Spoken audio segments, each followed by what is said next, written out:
हिंदू धर्म में सूर्य देव की पूजा का विशेष महत्व है। ज्योतिष शास्त्र में सूर्य देव को ग्रहों का राजा माना गया है। वेदों पुराणों के मुताबिक सूर्य देव की आराधना से कुंडली के सभी दोष दूर होते हैं। वहीं सभी देवताओं में सूर्य ही एक ऐसे देवता हैं जिनके साक्षात प्रत्यक्ष रूप से दर्शन होते हैं। इसके साथ ही सूर्य देवता की रोशनी से ही जीवन संभव है। यही नहीं, धरती पर सूर्य ऊर्जा का सबसे महत्वपूर्ण स्रोत है। वैदिक काल से ही सूर्य देव की पूजा अर्चना की जा रही है। वहीं कुछ बड़े राजाओं ने भी सूर्यदेव की आराधना की और कष्ट दूर होने एवं मनोकामनाएं पूर्ण होने पर सूर्यदेव के प्रति अपनी अटूट आस्था प्रदर्शित करने के लिए कई सूर्य मंदिरों का निर्माण भी करवाया।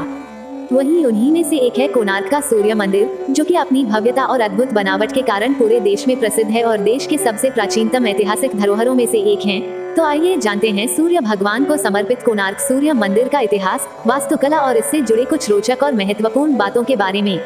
इससे पहले अगर आप हमारे चैनल पर नए हैं तो सब्सक्राइब करना न भूलें और कमेंट जरूर करें। भारत का सबसे प्राचीन और प्रसिद्ध सूर्य मंदिर उड़ीसा राज्य में पुरी जिले के कोणार्क कस्बे में स्थित है। सूर्य भगवान को समर्पित ये कोणार्क मंदिर उड़ीसा के पूर्वी तट पर बना हुआ है, जो कि अपनी भव्यता और अद्भुत बनावट की वजह से मशहूर है। यह मंदिर एक बेहद विशाल रथ के आकार में बना हुआ है, इसलिए इसे भगवान का रथ मंदिर के नाम से भी जाना जाता है। कोणार्क शब्द कोण और अर्क से मिलकर बना है, जहां कोण का अर्थ कोना किनारा एवं अर्क का अर्थ सूर्य से है, अर्थात सूर्य का कोना, जिसे कोणार्क कहा जाता है। इसी तर्ज पर इस मंदिर को कोणार्क सूर्य मंदिर के नाम से जाना जाता है। अपनी अद्भुत खूबसूरती की वजह से कोणार्क सूर्य मंदिर को भारत के 7 आश्चर्यों में शामिल किया गया है। इस प्राचीन सूर्य मंदिर का निर्माण 1250 ईस्वी में पूर्वी गंगा राजवंश के प्रसिद्ध सम्राट नरसिम्हा देव ने करवाया था। कोणार्क सूर्य मंदिर को गंगा राजवंश के प्रसिद्ध शासक राजा नरसिम्हादेव ने 1243 से 1255 ईस्वी के बीच करीब 1200 मजदूरों की सहायता से बनवाया था। आपको बता दें कि इस विशाल मंदिर की नक्काशी करने और इसे सुंदर रूप देने में करीब 12 साल का लंबा समय लग गया था। हालांकि इस मंदिर के निर्माण के पीछे कई पौराणिक और धार्मिक कथाएं भी जुड़ी हुई हैं। सूर्य भगवान को समर्पित कोणार्क सूर्य मंदिर अपनी अनूठी कलाकृति और भव्यता की वजह से यूनेस्को की वर्ल्ड हेरिटेज साइट में भी शामिल किया गया है। इतिहासकारों के मुताबिक अफगान शासक मोहम्मद गौरी के शासनकाल में 13वीं शताब्दी में जब मुस्लिम शासकों ने भारत के उत्तरी पूर्वी राज्य एवं बंगाल के प्रांतों समेत कई राज्यों में जीत हासिल की थी, तब उस समय तक कोई भी शासक इन ताकतवर मुस्लिम शासकों से मुकाबला करने के लिए आगे नहीं आया। तब हिंदू शासन नष्ट होने की कगार पर पहुंच गया और ऐसी उम्मीद की जाने लगी कि उड़ीसा में भी हिंदू साम्राज्य खत्म हो जाएगा। वहीं इस स्थिति को भांपते हुए गंगा राजवंश के शासक नरसिम्हादेव ने मुस्लिम शासकों से लड़ने का साहस भरा और उन्हें सबक सिखाने के लिए अपनी चतुर नीति से मुस्लिम शासकों के खिलाफ आक्रमण कर दिया। वहीं उस दौरान दिल्ली के तख्त पर सुल्तान इल्तुतमिश बैठा हुआ था, जिसकी मौत के बाद नसीरुद्दीन मोहम्मद को उत्तराधिकारी बनाया गया था और तुगन खान को बंगाल का राज्यपाल नियुक्त किया गया।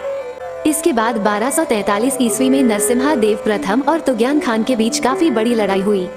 इस लड़ाई में नरसिम्हा देव ने मुस्लिम सेना को बुरी तरह खदेड़कर जीत हासिल की। आपको बता दें कि नरसिम्हा देव सूर्य देव के बहुत बड़े उपासक थे, इसलिए उन्होंने अपनी जीत की खुशी में सूर्य देव को समर्पित कोणार्क सूर्य मंदिर बनाने का फैसला लिया। इस विश्व प्रसिद्ध कोणार्क सूर्य मंदिर का आकार भगवान एक भव्य और विशाल रथ की तरह है, जिसमें 24 रथ के चक्के और 6 घोड़े नेतृत्व करते दिख रहे हैं। उड़ीसा में स्थित यह सूर्य मंदिर देखने में बेहद सुंदर और भव्य लगता है। उड़ीसा के मध्ययुगीन वास्तुकला का अद्भुत नमूना कोणार्क सूर्य मंदिर से कई धार्मिक और पौराणिक कथाएं भी जुड़ी हुई हैं। एक प्रचलित धार्मिक कथा के मुताबिक भगवान श्री कृष्ण के पुत्र सांबा ने एक बार नारद मुनि के साथ बेहद अभद्रता के साथ बुरा बर्ताव किया था, जिसकी वजह से उन्हें नारद जी ने कुष्ठ रोग, कोढ़ रोग होने का श्राप दे दिया था। वहीं इस श्राप से बचने के लिए ऋषि कटक ने नारद मुनि के सूर्यदेव की कठोर तपस्या और आराधना करने की सलाह दी थी, जिसके बाद श्री कृष्ण के पुत्र सांबा ने चंद्रभागा नदी के तट पर मित्रवन के पास करीब 12 सालों तक कष्ट निवारण देव सूर्य का कठोर तप किया था। वहीं इसके बाद एक दिन जब सांबा चंद्रभागा नदी में स्नान कर रहे थे, तभी उन्हें पानी में भगवान सूर्य देव की एक मूर्ति मिली, जिसके बाद उन्होंने इस मूर्ति को इसी स्थान पर स्थापित कर दिया, जहां पर आज यह विश्व प्रसिद्ध कोणार्क सूर्य मंदिर बना हुआ। इस तरह सांबा को सूर्य देव की कठोर आराधना करने के बाद श्राप से मुक्ति मिली और उनका रोग बिल्कुल ठीक हो गया। तभी से इस मंदिर का बेहद महत्व है। इस मंदिर से करोड़ों भक्तों की आस्था जुड़ी हुई है। यही वजह है कि इस मंदिर के दर्शन करने बहुत दूर दूर से भक्तगण आते हैं। कोणार्क का सूर्य मंदिर उड़ीसा के मध्ययुगीन वास्तुकला का एक सर्वश्रेष्ठ नमूना है।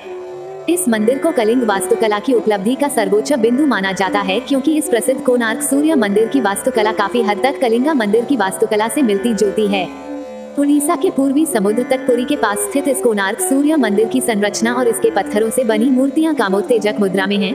जो इस मंदिर की अन्य विशेषताओं को बेहद शानदार ढंग से दर्शाती हैं। एक विशाल रथ के आकार में बने कोणार्क सूर्य मंदिर में करीब 12 जोड़े विशाल पहिए लगे हुए हैं, जिसे करीब 7 ताकतवर घोड़े खींचते प्रतीत होते हैं। वहीं ये पहिए धूप घड़ी का काम करते हैं और इनकी छाया से समय का अनुमान लगाया जाता है। आपको बता दें कि इस मंदिर के 7 घोड़े हफ्ते के सभी 7 दिनों के प्रतीक माने जाते हैं, जबकि 12 जोड़ी पहिए दिन के 24 घंटों को प्रदर्शित करते हैं। इसके साथ ही इनमें लगी 8 ताड़ियां दिन के 8 प्रहर को दर्शाती हैं। काले ग्रेनाइट और लाल बलुआ पत्थर से बना यह एकमात्र ऐसा सूर्य मंदिर है जो कि इसकी खास बनावट और भव्यता के लिए पूरी दुनिया में जाना जाता है। इस अद्भुत मंदिर के निर्माण में कई कीमती धातुओं का इस्तेमाल किया गया है। इस सूर्य मंदिर में सूर्य भगवान की बाल्यावस्था, युवावस्था और वृद्धावस्था में बनी 3 अलग अलग मूर्तियां भी बनी हुई हैं, जिन्हें उदित सूर्य, मध्याह्न सूर्य और अस्त सूर्य भी कहा जाता है। कोणार्क सूर्य मंदिर के मुख्य प्रवेश द्वार पर शेरों द्वारा हाथियों के विनाश का दृश्य अंकित है, जिसमें शेर घमंड, अहंकार और हाथी धन का प्रतीक माना जाता है। ओडिशा में स्थित इस सूर्य मंदिर से लाखों लोगों की धार्मिक आस्था भी जुड़ी है। ऐसी मान्यता है कि इस मंदिर के दर्शन महज से शरीर से जुड़े सभी दुख दर्द दूर होते हैं और सभी मनोकामनाएं पूर्ण होती हैं। वहीं इस भव्य सूर्य मंदिर की अद्भुत कलाकृति और वास्तुशिल्प को देखने देश विदेश से पर्यटक आते हैं। वहीं इस मंदिर को ब्लैक पैगोडा के नाम से भी जाना जाता है। दरअसल इस भव्य मंदिर का ऊंचा टॉवर काला दिखाई देता है। ओडिशा राज्य में बने इस भव्य कोणार्क सूर्य मंदिर में जाने का सबसे बेहतर समय फरवरी से अक्टूबर तक माना जाता है, क्योंकि इस समय मौसम अच्छा रहता है। इस मंदिर के दर्शन के लिए ट्रेन, बस और हवाई जहाज तीनों साधनों द्वारा पहुंचा जा सकता है। कोणार्क के सबसे पास भुवनेश्वर एयरपोर्ट है, जहां के लिए दिल्ली, मुंबई, चेन्नई, कोलकाता समेत देश के कई बड़े शहरों से नियमित फ्लाइट उड़ती हैं। एयरपोर्ट से कोणार्क तक टैक्सी या बस के आधार पहुंचा जा सकता है। आइए कोणार्क मंदिर की कुछ रोचक बातों के बारे में जानते हैं। 1. कोणार्क मंदिर का निर्माण रथ के आकार में किया गया है, जिसके कुल 24 पहिए हैं। रथ के एक पहिए का डायमीटर 10 फीट का है और रथ पर 7 घोड़े भी है। 2. आश्चर्यचकित प्राचीन निर्माण कला का अद्भुत कोणार्क मंदिर यूनेस्को वर्ल्ड हेरिटेज साइट में शामिल है। ये सम्मान पाने वाला ओडिशा राज्य का वह अकेला मंदिर है। 3. नश्वरता की शिक्षा। कोणार्क मंदिर के प्रवेश भाग पर ही 2 बड़े शेर बनाए गए हैं, जिसमें हर एक शेर को हाथी का विनाश करते हुए बताया गया है और इंसानी शरीर के अंदर भी एक हाथी ही होता है। तो उस दृश्य में शेर गर्व का और हाथी पैसों का प्रतिनिधित्व कर रहे हैं। इंसानों की बहुत सी समस्याओं को उस एक दृश्य में ही बताया गया है। 4. कोणार्क मंदिर में पूजा नहीं होती है, क्योंकि वहां जो सूर्य देवता की मूर्ति थी वह खंडित हो जाने के कारण हटा दी गई है। हिंदू शास्त्रों के अनुसार खंडित मूर्ति की पूजा करना वर्जित है, इसलिए कोणार्क मंदिर में पूजा नहीं की जाती है, क्योंकि वहां कोई भगवान की मूर्ति नहीं है। 5. मंदिर के रथ के पहिए धूप घड़ी का काम करते हैं और सही समय बताते हैं। इस मंदिर का मुख्य आकर्षण रथ में बने 12 पहियों की जोड़ी है।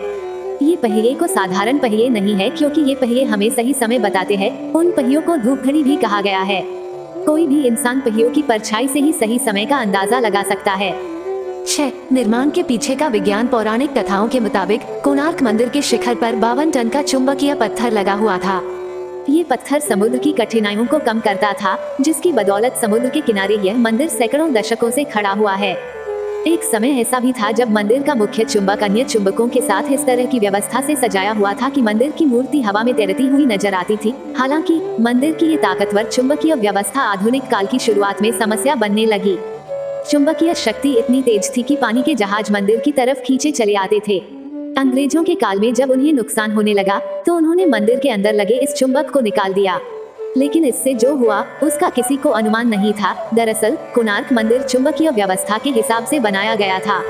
विशालकाय चुंबक को निकालने की वजह से मंदिर का संतुलन बिगड़ गया, जिसकी वजह से मंदिर की कई दीवारें और पत्थर गिरने लगे। 7. काला पगोडा। कोणार्क मंदिर को पहले समुद्र के किनारे बनाया जाना था, लेकिन समंदर धीरे धीरे कम होता गया और मंदिर भी समंदर के किनारे से थोड़ा दूर हो गया और मंदिर के गहरे रंग के लिए इसे काला पगोडा कहा जाता है और नकारात्मक ऊर्जा को कम करने के लिए उड़ीसा में इसका प्रयोग किया जाता है। 8. वस्त्रशिल्प या आश्चर्य। कोणार्क मंदिर का हर एक टुकड़ा अपने आप में ही विशेष है और लोगों को आकर्षित करता है। इसीलिए कोणार्क सूर्य मंदिर भारत के 7 आश्चर्यों में से एक है। 9. किनारों पर किया गया निर्देशन। हर दिन सुबह सूरज की पहली किरण नाट्य मंदिर से होकर मंदिर के मध्य भाग पर आती है। इस कोणार्क मंदिर के बारे में और भी बहुत कुछ है। दोस्तों, आपको वीडियो कैसा लगा कमेंट करके बताएं और हमारे चैनल को सब्सक्राइब करें और बेल नोटिफिकेशन दबाएं। धन्यवाद।